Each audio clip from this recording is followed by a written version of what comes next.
Bismillahirrahmanirrahim. Assalamualaikum warahmatullahi wabarakatuh. Innal hamdalillah nahmaduhu wa nasta'inuhu wa nastaghfiruh wa na'udzu billahi min shururi anfusina wa min sayyiati a'malina. May yahdihillahu fala mudhillalah wa may yudlil fala hadiyalah. Wa asyhadu an la ilaha illallah wahdahu la syarikalah wa asyhadu anna Muhammadan abduhu wa rasuluh. Allahumma salli ala nabiyyina Muhammad wa ala alihi wa man tabi'ahum bi ihsan ila yaumiddin. Allahumma inna nas'aluka ilman nafi'a wa rizqan thayyiba wa amalan mutaqabbala. Puji syukur kita panjatkan pada Allah. Selawat dan salam semoga tercurah pada junjungan kita Nabi besar Nabi Agung Muhammad sallallahu alaihi wasallam.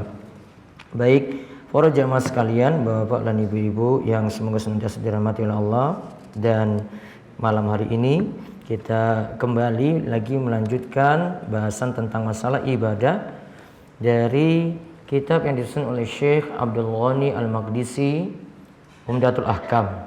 Kita melihat masih seputar hadis-hadis tentang sholat Id.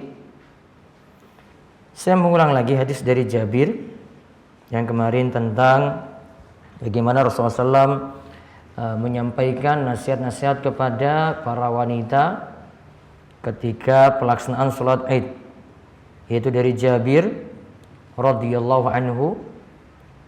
Di penomoran hadis saya nomor 148, dari Jabir radhiyallahu anhu menyatakan, syahidtu ma'an nabi sallallahu alaihi wasallam yaumal Id fabada'a bis-shalah qabla al-khutbah.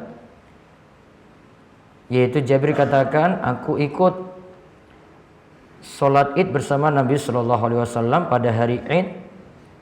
Beliau sallallahu alaihi wasallam memulai dengan salat terlebih dahulu, kemudian khutbah bila adzanin wala iqamatin, tanpa azan dan tanpa iqamah. Summa qama mutawakkian ala Bilalin. Kemudian Nabi SAW berdiri bersandar pada Bilal. Fa'amara bitaqwallahi ta'ala wa hassa ala ta'atihi wa wa'adhan nasa wa zakkarahum. Kemudian Nabi SAW memerintahkan untuk bertakwa pada Allah, mendorong untuk taat kepadanya, menasihati dan memberikan peringatan kepada mereka. Summa madha. Kemudian setelah itu beliau berlalu hatta atan nisaa, sampai beliau mendatangi jamaah para wanita, yaitu ibu-ibu. Beliau datangi sendiri untuk menyampaikan nasihat. Fawa'adhahunna wa dzakkarahunna. Maka ketika itu Nabi SAW memberikan wejangan dan memberikan peringatan-peringatan, dan Nabi SAW ketika itu mengatakan, ya ma'syaran nisaa tasaddaqna, wahai para wanita, banyak-banyaklah sedekah. Fa inna kunna aktsaru hatabi jahannam, karena kalian itu nantinya paling banyak menjadi bahan bakar jahannam, bahan bakar neraka jahannam. Faqamati imra'atun min sitatin nisa'i. Lantas ketika itu ada seorang wanita yang berdiri, yang wajahnya itu pucat, seraya berkata, ia katakan, lima ya Rasulullah, kenapa ya Rasulullah sampai para wanita itu menjadi bahan bakar neraka? Banyak di antara mereka menjadi seperti itu. Kemudian Nabi SAW mengatakan, li'anna kunna tuksirna syakkah wa takfurnal asyira. Nabi SAW mengatakan, karena kalian banyak mengeluh dan mengingkari kelebihan serta kebaikan suami kalian.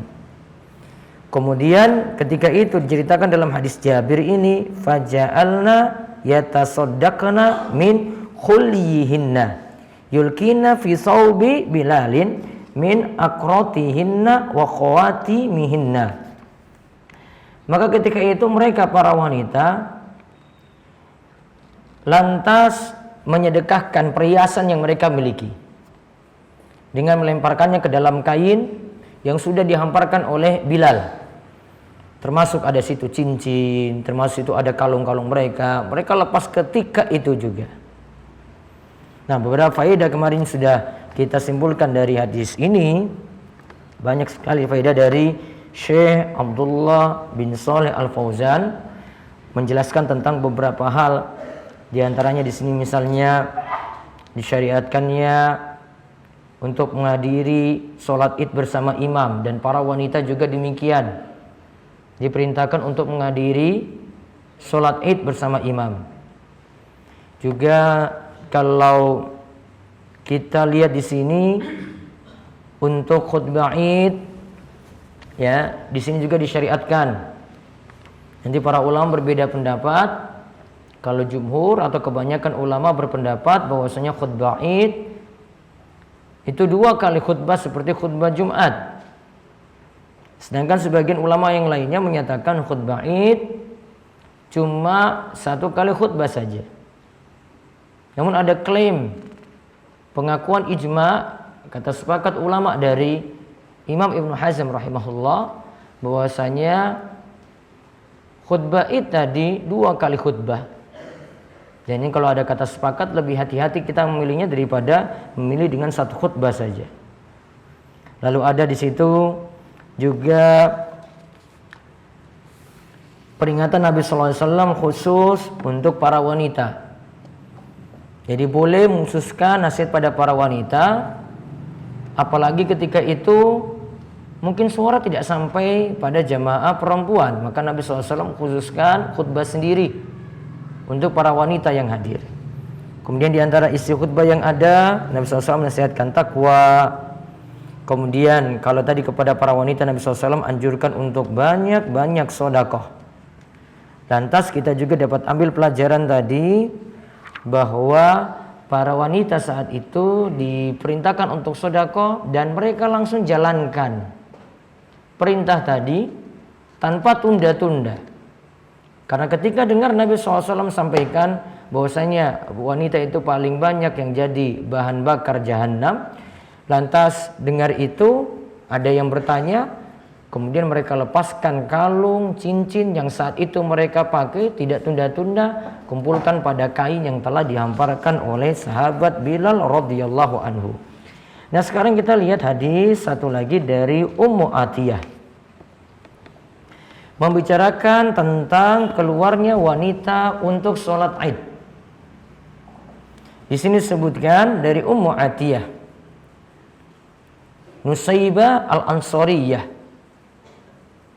Ummu Atiyah Nusaybah Al-Ansariyah, ia berkata, amarona ta'nin Nabiyya sallallahu alaihi wasallam an nukhrija fil idain al-awatiqa wa zawatil khuduri wa amar al-huyyadha ay ya'tazilna musallal muslimin wa fi lafdhin kunna nu'maru an nakhruja yaumal id hatta nukhrijal bikr min khidriha hatta nukhrijal huyyadha fayukabbirna bitakbirihim wa yad'una bi du'aihim yarjuna barakata zalikal yaumi wa tuhratahu.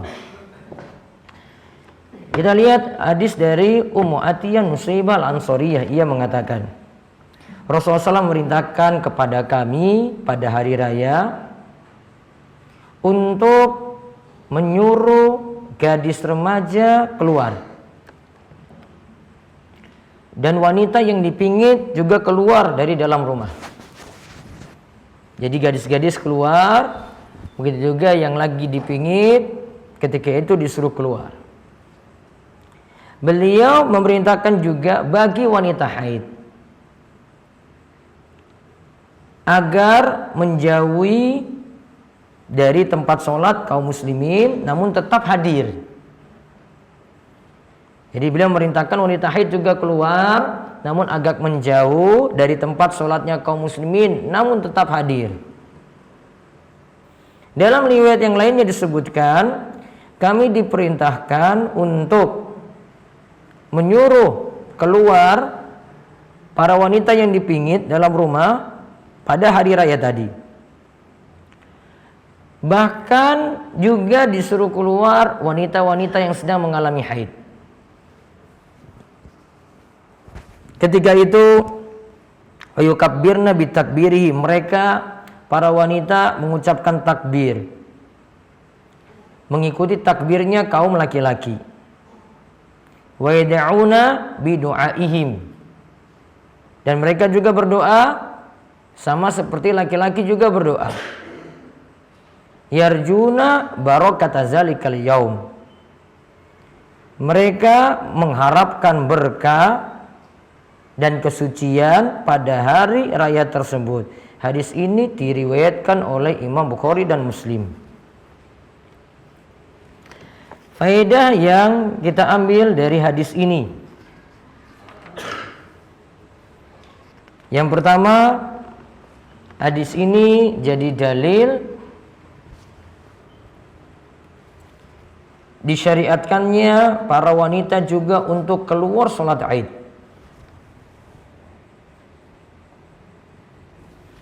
Dan di sini tidak dibedakan antara yang wanita yang masih gadis, masih muda, dengan wanita yang sudah sepuh.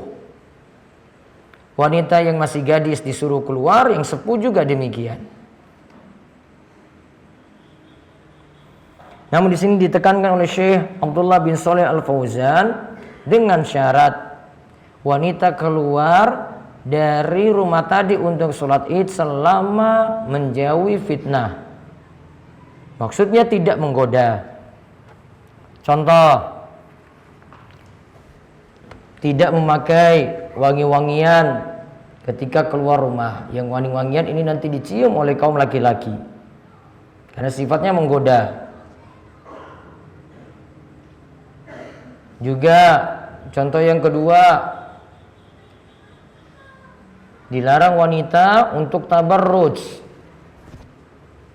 tampil berhias diri dengan perhiasan, menampilkan perhiasan-perhiasan tertentu. Itu diistilahkan dengan tabarruj. Sebagaimana dalam ayat disebutkan dalam surat Al-Ahzab, wala tabarrujna tabarrujal jahiliyatil ula. Janganlah para wanita itu tabarruj seperti gayanya, modelnya wanita-wanita jahiliyah. Karena wanita jahiliyah ketika berdandan mereka nampakkan perhiasannya, juga nampakkan aurat-auratnya. Contoh, kalau wanita keluar rumah sambil tabarruj, itu seperti tidak memakai ruku atau mukena secara langsung, atau tidak memakai jilbab. Kadang ada yang cuma membawa di tasnya saja ruku atau mukenanya, kemudian dia keluar. Tabarruj yang dilarang, ini termasuk tabarruj. Bahkan seperti ini jadi dosa besar yang dia bawa keluar, karena tidak memakai jilbab. Ini termasuk dosa besar. Ini bukan dosa ringan, namun ini dosa besar. Karena Nabi SAW katakan tentang wanita seperti ini, dia tidak akan mencium bau surga, padahal bau surga dapat dicium dari jarak yang sekian dan sekian. Contoh lagi, wanita tidak menggoda ketika pelaksanaan sholat Id, itu adalah menjauh dari tempat sholatnya laki-laki. Menjauh dari tempat sholatnya laki-laki. Sini disebutkan 3 hal berarti. Tadi dibolehkan keluar untuk sholat Id, namun tidak mendekat pada tempat sholat laki-laki. Jadi 3 hal tadi contohnya disebutkan sini, tidak memakai minyak wangi. Yang kedua, tidak berhias diri. Kemudian yang ketiga, jauh dari tempat laki-laki.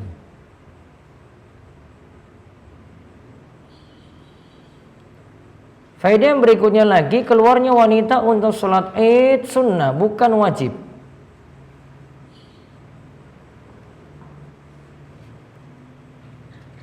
Asalkan memenuhi syarat tadi, mereka diperbolehkan untuk keluar, namun keluarnya hukumnya sunnah.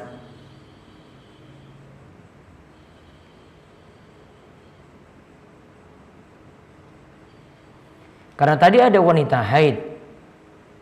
Wanita haid tidak menjalani sholat, menjalankan sholat tadi. Dia cuma disuruh keluar saja untuk ngambil faedah, manfaat dari khutbah tadi. Kata Syekh Abdullah Fauzan, beliau katakan wala a'lamu ahadan qala biwujubi sholatil idi 'alan nisa'i. Saya tidak mengetahui ada pendapat yang menyatakan sholat id bagi wanita itu wajib. Jadi yang ada sholat id bagi wanita itu sunnah.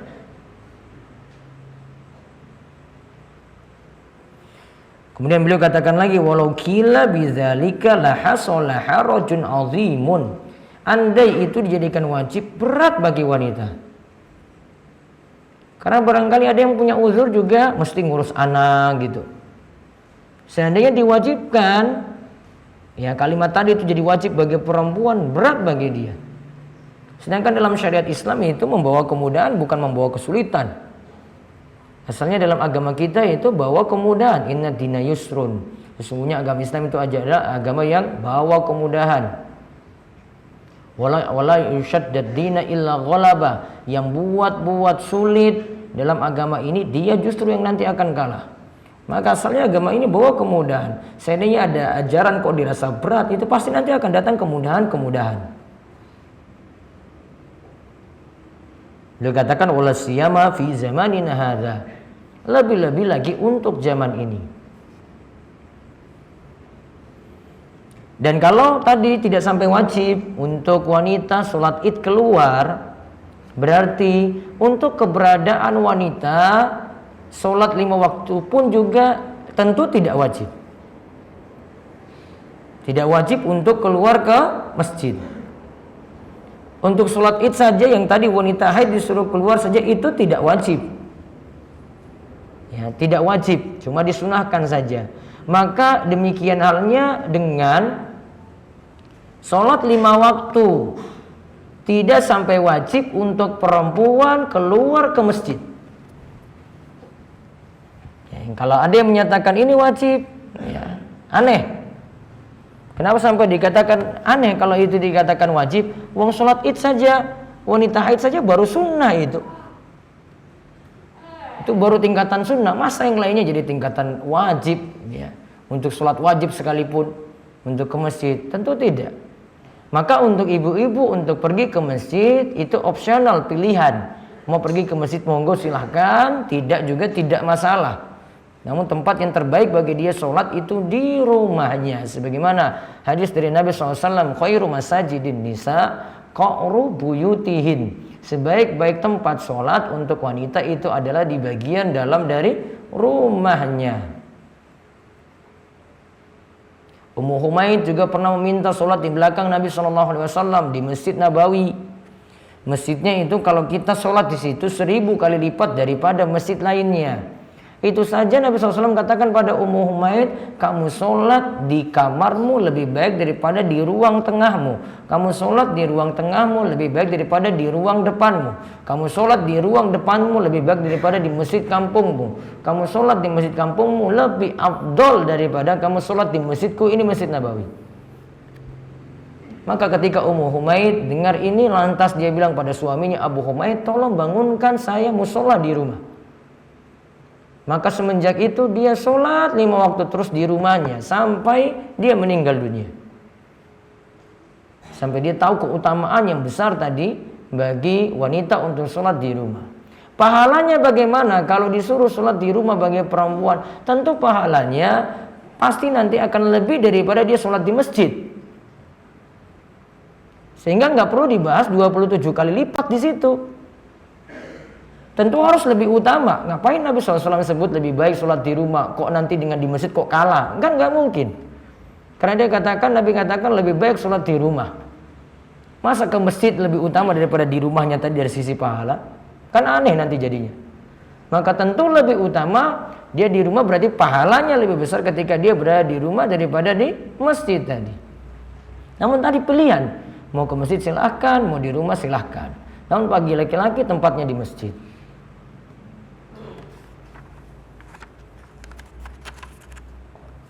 Kemudian faedah yang lainnya lagi dari hadis ini, wajibnya sholat id untuk laki-laki.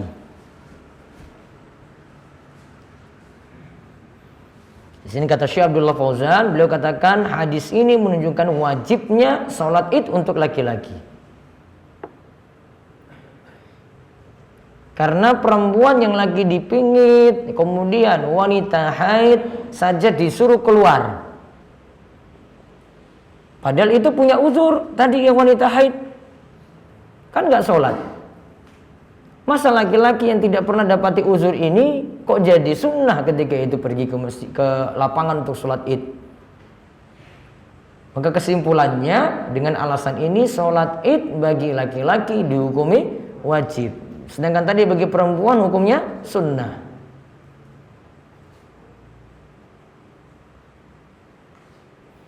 Sampai-sampai diceritakan dalam hadis, saking diperintahkannya wanita itu keluar,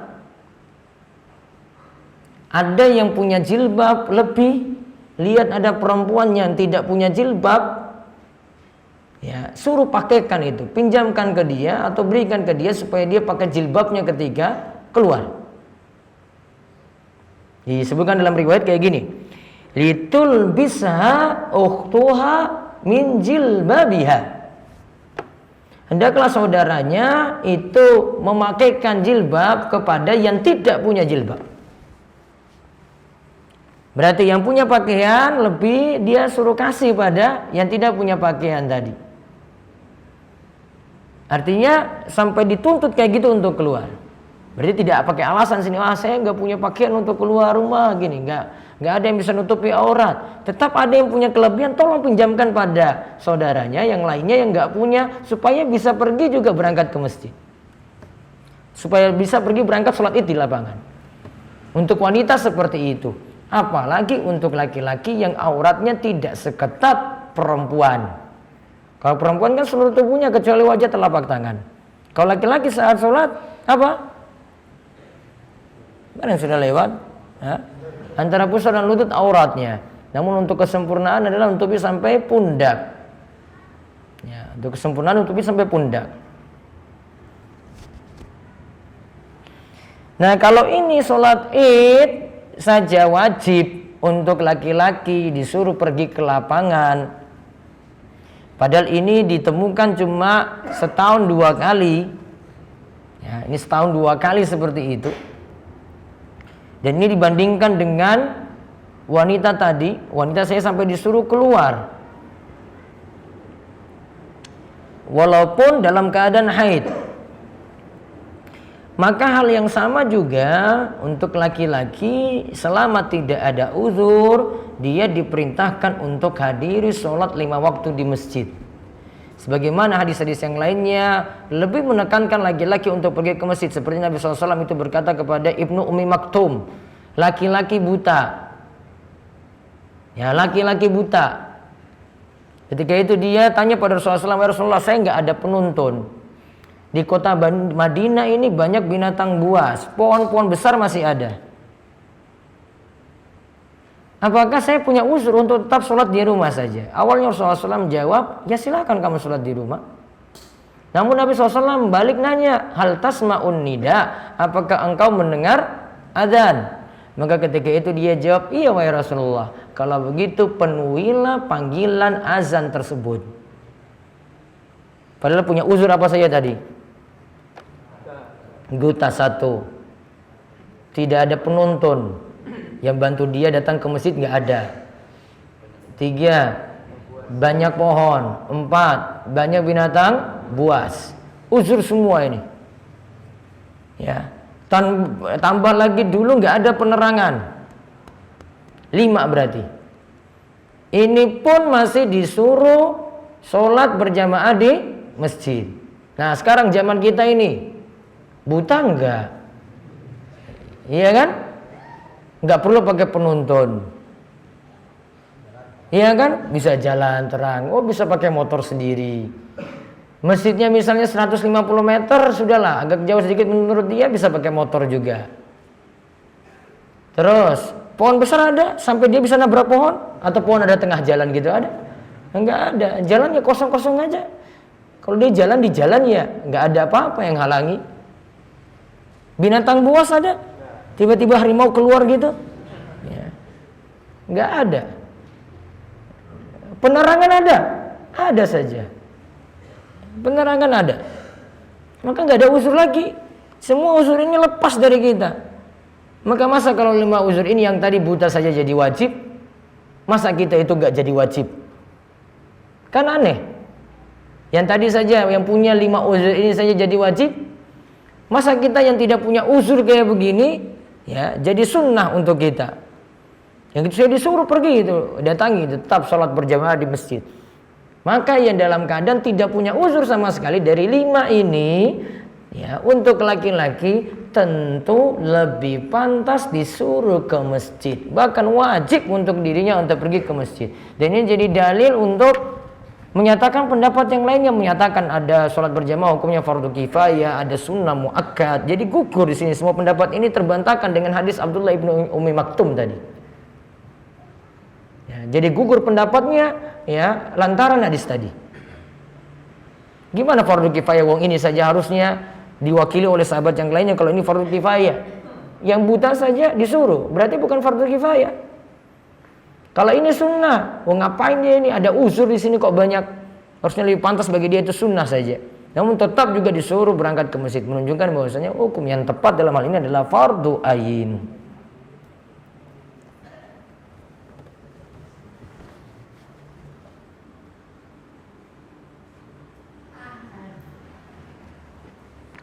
Kemudian faedah yang lainnya lagi,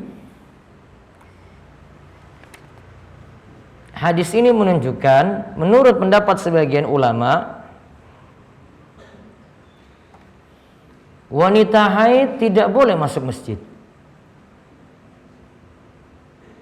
Karena tadi kalau ke lapangan saja dia disuruh jauhi tempat sholat.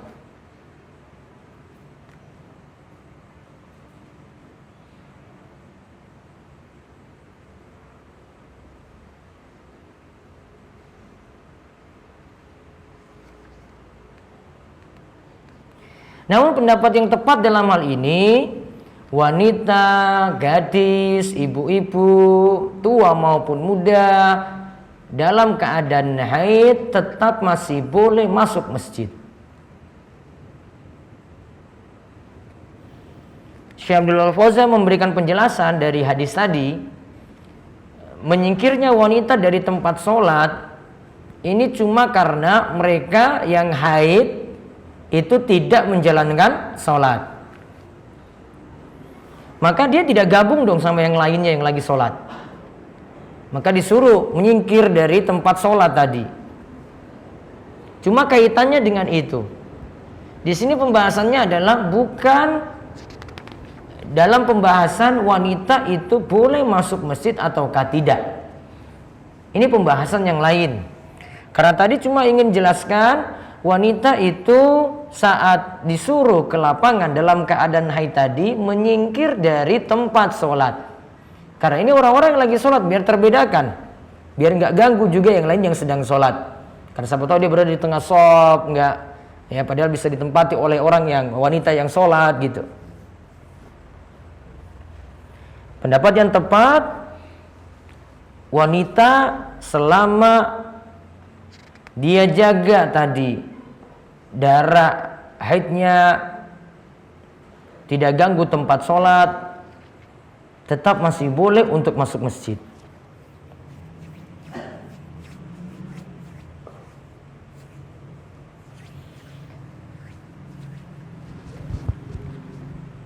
Dan kita ketahui bahwasanya darah haid itu najis. Bahkan 3 darah yang ada pada wanita, darah haid, nifas, istihadah, semuanya najis. Namun nanti yang dihukumi tidak boleh sholat haid dan nifas. Sedangkan istihadah masih tetap sholat. Berarti tadi kalau pembahasan kita di pembahasan tadi, dia menjauhi tempat sholat cuma yang haid atau enggak nifas. Sedangkan yang istihadah berarti tetap ikut sholat. Berarti berada di tengah-tengah shaf. Terus darahnya yang keluar bagaimana? Itu darah yang dimaafkan karena ini darah penyakit, darah kotor. Tidak seperti darah haid dan nifas yang sifatnya lebih teratur. Kalau darah istihadah tidak. Ini sudah paham darah nifas, istihadah, haid sudah paham? Mas? Ya Allah. Hah? Belum tahu? Sudah, kamu gak usah nikah saja kalau masa kayak begini gak tahu ini. Haid itu apa? Normal gak? Darah normal. Berapa hari? 7 hari. Kok tahu? Normal. Nifas, darah apa? Darah setelah melahirkan. Itu sebelum bayi keluar termasuk darah nifas atau tidak?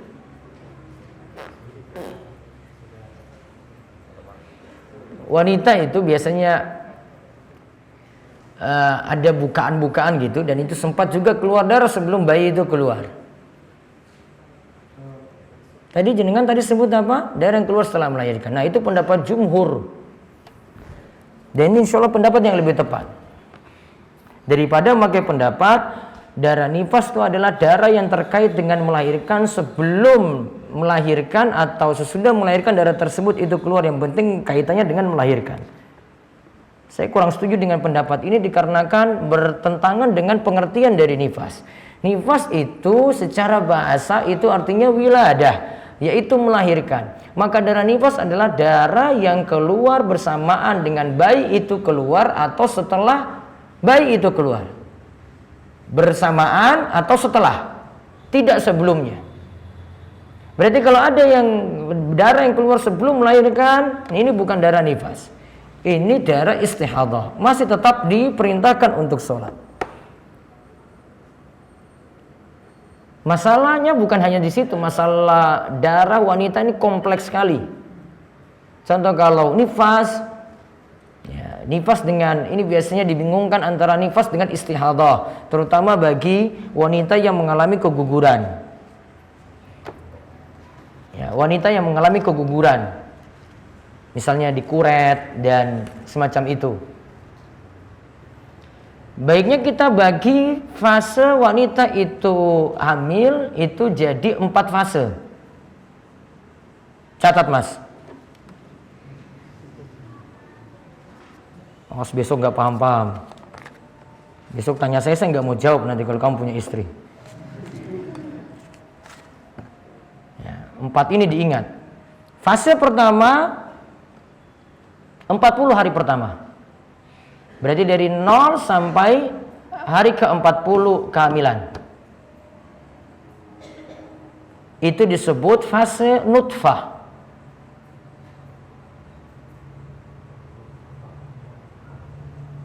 Nutfah bentuknya baru setetes air mani di situ. Dibagi berapa fase tadi? 4. Fase pertama 40 hari pertama, yaitu 0 sampai 40. Fasenya disebut fase nutfah.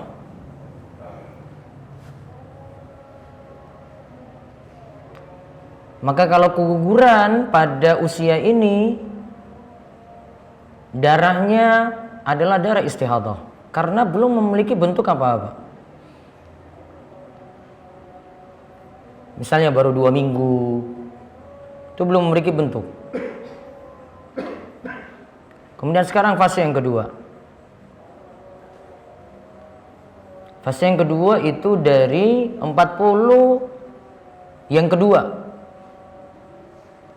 Itu berarti dari 41 sampai 80. Ini disebut fase alaqah. Terbentuk segumpal darah. Nah, pada fase ini juga belum terbentuk.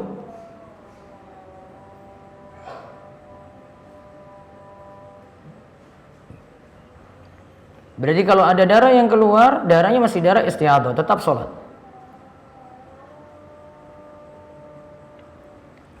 Fase yang ketiga, 40 yang ketiga, yaitu berarti dari 81 sampai 120. Ini dirinci jadi dua.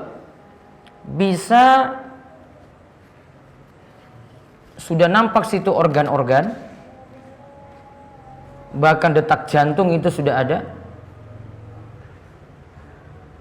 Kalau seperti ini, keguguran, ya tahunya itu tadi kok sudah ada bentuk, biasanya di USG. Maka kalau sudah ada bentuk seperti itu, seperti bentuknya manusia, ya punya tangan, punya kaki, nampak gitu, maka kalau keguguran pada masa itu dihukumi darahnya adalah darah nifas.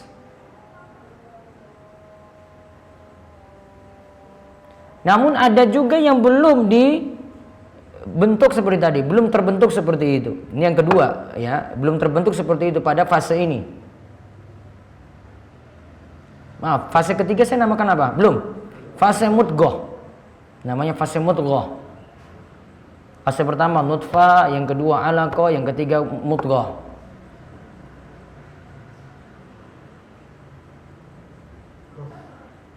Mudghah. Maka kalau darah yang keluar tadi, kalau sudah punya bentuk berarti darahnya nifas. Kalau belum punya bentuk, darahnya istihadhah. Jadi dua ya. Kalau sudah punya bentuk organ-organ tubuh, maka nanti darahnya darah nifas. Namun kalau belum punya bentuk organ-organ tubuh, maka darahnya darah istihadhah. Kemudian fase yang berikutnya dari 121 hari ke atas. Itu fase sudah ditiupkan ruh. Sudah ditiupkan ruh. Maka kalau keguguran, sepakat ulama darahnya darah nifas. Sepakat ulama darahnya darah nifas. Nanti cuma dibedakan saja untuk masalah hukum nanti yang dikenakan untuk bayi ini yang keguguran tadi. Yang jelas masih diberikan nama, masih diakikoi. Karena sudah 121 hari ke atas. Namun yang kita tadi bahas darahnya itu masuk darah apa? Nifas. Berarti yang nifas dari fase keberapa yang ada kemungkinan? Ya, 3 dan 4. Kalau fase 1 dan 2 darahnya darah apa? Istihadhah. Apa masalahnya untuk membedakan istihadhah dan nifas di sini? Konsekuensinya apa? Sholat dan tidak sholat. Wanita salah menghukumi ini fatal salahnya. Bahkan kalau ada bidan, dokter salah hukum ini, dia katakan sudah bu itu nifas saja, fatal juga fatwanya. Karena kalau dia bilang misalnya ini baru keguguran 2 minggu ya, tadi darahnya darah apa? Istihadhah. Ya dokternya jawab enggak, itu darahnya nifas. Berarti dia enggak sholat kan? Coba salah fatwa dari seorang dokter akhirnya membuat orang itu meninggalkan sholat gara-gara fatwanya. Ini kalau ada diskusi bagus nih nanya gitu, tanya ini apa gitu, tanya biar tahu tadi kejelasan daripada salah fatwa. Karena konsekuensinya meninggalkan sholat atau tidak. Nah sekarang kita masuk ya sesi tanya jawab. Nanti yang sisanya itu masih ada lagi beberapa, saya akan jelaskan insyaallah pada pertemuan berikutnya. Masih nanti tentang sholat id lagi. Minggu depan pembahasannya Bulughul Maram kitab nikah. Ustadz, apakah ada aturannya bahwa setelah selesai sholat yang satu akan mengerjakan sholat yang lain itu harus pindah tempat? Berpindah tempat dari tempat semula. Ada hadis dari As-Sa'ib bin Yazid bahwa Muawiyah pernah mengatakan padanya, jika engkau sholat Jumat, janganlah engkau sambung dengan sholat sunnah di tempat itu. Engkau hendaklah memisahnya dengan pindah tempat atau dengan berbicara. Sebagaimana Nabi SAW kata Muawiyah, ia katakan Nabi SAW bersabda, "Allah tu sholatun hatta natakallama au nakhruja." Janganlah menyambung satu sholat dengan sholat yang lain sebelum kita berbicara atau pindah dari tempat sholat. Jangan nyambung. Berarti jangan sholat di tempat itu atau nyambung langsung. Caranya memisah bagaimana? Memisahnya dengan dua cara. Satu, dengan natakallam, berbicara. Berarti rampungkan zikir. Zikir pada sholat rampungkan. Selesai, dia sudah ada ini jeda berbeda di sini. Boleh langsung sholat di situ. Atau dia milih yang kedua, pindah tempat. Au nakhruja, keluar. Di antara pengertiannya sini adalah pindah tempat. Imam As-Sun'ani katakan disyariatkannya memisah antara sholat sunnah dan sholat wajib. Jangan kedua sholat tersebut bersambung langsung. Kalau kata Imam As-Sun'ani itu kebanyakan memahami dalil itu letter like. Jadi apa adanya, dia katakan haram kalau nyambung langsung. Namun pendapat yang lainnya katakan itu sunnah saja. Wallahu a'lam. Jadi bisa dipisah dengan dua cara, yaitu dengan cara berbicara, yaitu baca zikir atau pindah tempat. Bolehkah pengusaha laundry memberlakukan biaya minimal? Sehingga jika ada yang memasukkan kurang dari aturan itu tetap ditarik dengan biaya minimal. Sama juga seperti taksi. Ada yang pakai taksi ada biaya minimal. Pokoknya dia jalan berapa meter sekalipun kena biaya ini. Itu namanya standar minimal, biaya minimal. Seperti ini tidak ada masalah. Dalam jual beli itu selama tidak ada dalil larangan dan ini tidak menzolimi, dikarenakan ya dia hitung-hitung. Saya rugi kalau tetap pakai standar di bawah minimal ini, saya kenakan biaya lebih rendah lagi dari ini, saya nggak dapat apa-apa. Boleh dia seperti itu. Ya, selama tidak merugikan dirinya itu banyak dan juga tidak menzolimi yang lainnya, diperbolehkan. Wallahu a'lam. Apakah hujan termasuk uzur bagi seorang lelaki untuk tidak ke masjid? Iya, dengan standar hujan deras, hujan besar, hujan yang menyulitkan. Kalau hujannya tidak menyulitkan, maka tetap pergi ke masjid. Dan Nabi SAW juga meskipun hujan pun beliau tetap pergi ke masjid. Karena pernah di masa beliau sampai sujud di atas lumpur. Padahal masjidnya sudah beratapkan pelepah kurma. Namun ketika itu tetap air juga masuk dan beliau tetap sholat saat itu. Jadi lebih bagus tetap ke masjid. Tadi saat kuliah di jurnal ditemukan bala, musibah, fitnah dan azab. Masih bingung Ustaz, siapa saja orang yang menerima 4 hal tersebut dan seperti apa perbedaannya? Intinya gini, bahasa kita ada situ namanya ujian, ada situ namanya siksa. Ini aja, bagi dua seperti ini. Kalau ada siksa, ini ditujukan kepada pelaku maksiat. Kemudian kalau ada di situ ujian, ini ditujukan kepada orang-orang beriman beramal soleh. Maka ujian yang ada untuk meninggikan derajatnya, hapus dosa-dosanya. Namun kalau ahli maksiat, ya ini sebagai hukuman yang disegerakan di dunia. Cara bedakannya seperti tadi. Seseorang yang telah beragama Islam namun telah lama meninggalkan ibadah sholat, bagaimana dengan imannya? Masih beriman atau tidak? Kalau memakai pendapat dalam mazhab Hambali, meninggalkan satu sholat saja kafir. Namun jumhur ulama berpendapat bahwasanya tidak sampai kafir. Namun yang jelas dia pelaku dosa besar. Ya, walaupun dia ngaku Islam, namun statusnya dia pelaku dosa besar. Ketika sholat namun bagian aurat tersingkap, sholat tersebut batal atau tidak? Pembatal sholat dalam mazhab Syafi'i, di antara pembatal sholat adalah terbukanya aurat. Ya, terbukanya aurat selama tidak ditutup lagi. Berarti kalau dia masih ada kesempatan untuk nutup dengan segera, ya, maka sholatnya sah. Namun paling bagus kalau kita rinci lagi, aurat itu ada aurat yang fatal terbuka, ada aurat yang tidak fatal terbuka. Ada aurat yang fatal terbuka dan ada aurat yang tidak fatal terbuka. Contoh aurat yang tidak fatal terbuka itu adalah misalnya kalau laki-laki antara pusar lutut, berarti misalnya di atas lutut apa? Paha. Pahanya sedikit kelihatan. Misalnya sobek bagian itu. Sampai sholat selesai baru dia sadar itu tadi, maka sholatnya sah karena bukan aurat yang fatal. Nah di atas itu fatal nanti jadinya kalau terbuka.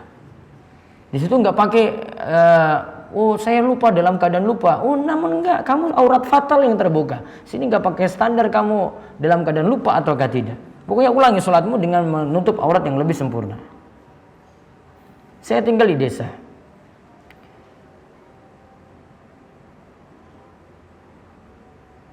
Saya tinggal di desa, sudahlah nggak usah dijawab lah. Pada kemaluan terkadang menetes cairan tapi syahwat, tanpa syahwat.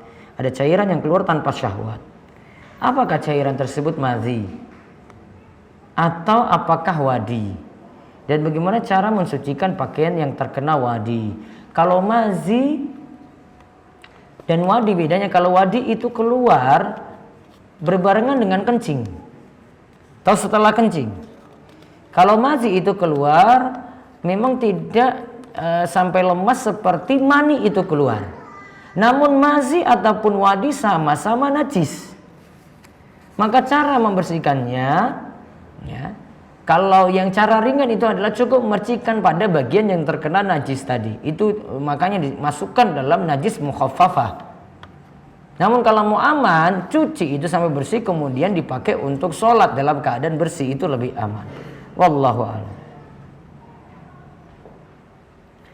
Ustaz mohon doanya atas kelahiran putri kami Asia Fatimatuz Zahra. Mudah-mudahan jadi anak yang soleh dan paham agama.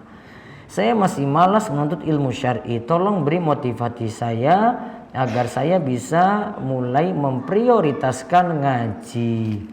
Ngaji itu minal mahdi ilal lahad. Kata Imam Ahmad, kita itu nuntut ilmu dari kita itu berada dalam momongan ibu sampai nantinya masuk ke liang lahat. Para ulama juga katakan bahwasanya kebutuhan kita itu pada ilmu lebih daripada kebutuhan kita pada makan. Makan bisa 1 hari 3 kali, namun untuk ilmu butuh setiap waktu. Setiap kali kita bernafas kita butuh ilmu sebenarnya. Mau gerak ini amalannya apa, mau sholat itu amalannya apa, habis sholat amalannya apa. Ya, ini benar ataukah tidak, sah ataukah tidak, kita lebih butuh daripada makan. Kalau makan cuma urusan perut saja, kalau ini urusan ruhaniyah kita sampai nanti kita meninggal dunia. Dan waktu kita terbatas, kalau dalam keadaan masa muda manfaatkan itu baik-baik sebelum nanti datang masa syaibah, sepuh ubanan. Mending ketika masa kuat ya kita itu masih bisa menerima ilmu dengan baik, belajar dengan baik, tidak ditunda-tunda lagi. Wallahu a'lam. Saya mempunyai anak perempuan umur 4,5 tahun, sholatnya sama ayahnya terus di masjid. Gimana Ustadz, nggak apa-apa atau gimana? Baiknya biasakan kalau anak perempuan sholat di rumah dengan ibunya, atau kalau ke masjid barengan istri, nanti dia sholat di tempat yang putri, sehingga tahu dari kecil laki-laki dan perempuan itu terpisah. Dan dia nanti bergaul juga dengan anak-anak perempuan. Jadi dia tahu lingkungannya seperti apa, habitatnya seperti apa. Mengenai sholat id, pelaksanaan sholatnya diwajibkan atau disunahkan sholat di tanah lapang. Bagaimana jika suatu daerah yang tidak punya tanah lapang? Apakah boleh sholat id di masjid? Karena di daerah tempat tinggal saya, tempat lapang sangat jauh sekali. Kalau ke lapangan hukumnya sunnah, sebagaimana sholat id hukumnya sunnah. Bukan syarat untuk sholat id harus di lapangan. Seandainya dilaksanakan di masjid pun tetap sah. Dan bahkan kalau dalam mazhab Syafi'i tetap dituntut di masjid terlebih dahulu. Kalau tempatnya tidak memungkinkan lagi di masjid, baru pindah ke lapangan. Kalau dalam mazhab Syafi'i pun seperti itu ya jawabannya.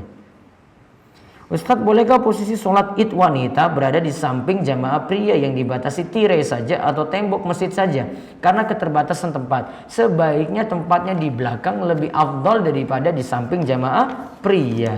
Wallahu a'lam. Jika seorang suami selalu memegang HP, saya ingin bertanya, jika seorang suami selalu memegang HP, bagaimana penjelasannya Ustadz? Tolong dijelaskan. Ya nggak apa-apa kan?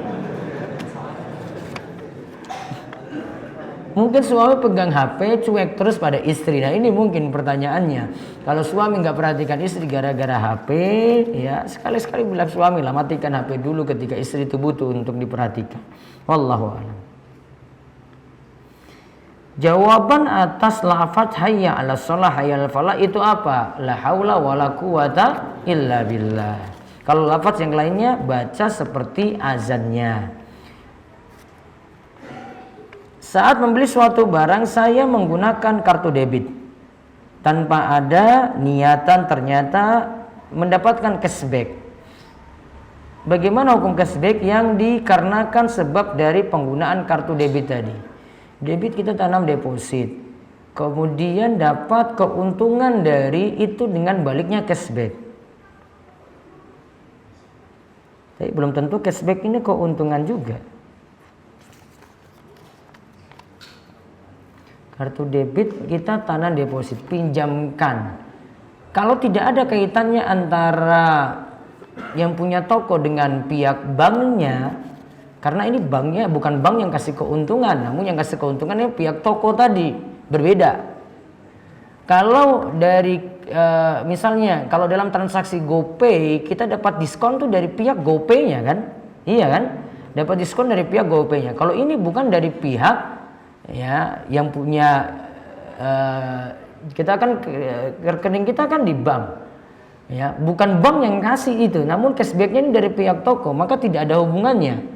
Berarti dia boleh manfaatkan itu. Beda kalau nanti dengan GoPay. Kalau GoPay dia manfaatkan diskon dari pihak GoPay-nya situ. Nah ini baru masalah karena dia memanfaatkan keuntungan dari utang yang dia berikan di situ.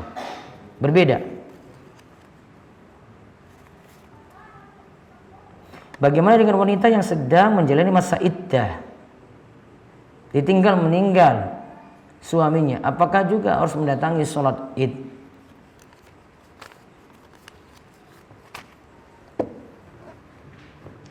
Wallahu alam. Kalau setahu saya tetap belum bisa mendatanginya sampai nanti masa iddahnya itu selesai. Kalau ini tinggal mati suami, apalagi ada masa ihdad, bukan hanya iddah, ihdad sekaligus berkabung. Berkabung lebih berat lagi dibandingkan dengan iddah saja. Kalau iddah ada keperluan bisa di sini. Dia cuma tidak boleh nikah saja. Namun kalau iddad ini dalam kaitannya dengan mau keluar, kemudian berhias diri seperti itu. Wallahu a'lam, masih tetap tempatnya itu di rumah. Ya, demikian yang kami bahas untuk kesempatan kali ini. Insyaallah ketemu lagi pekan depan dengan pembahasan Bulughul Maram, masih melanjutkan kitab nikah. Kita cukupkan, kita tutup dengan doa kafaratul majelis. Subhanakallahumma bihamdika asyhadu an la ilaha illa anta astaghfiruka wa atubu ilaik. Assalamualaikum warahmatullahi wabarakatuh.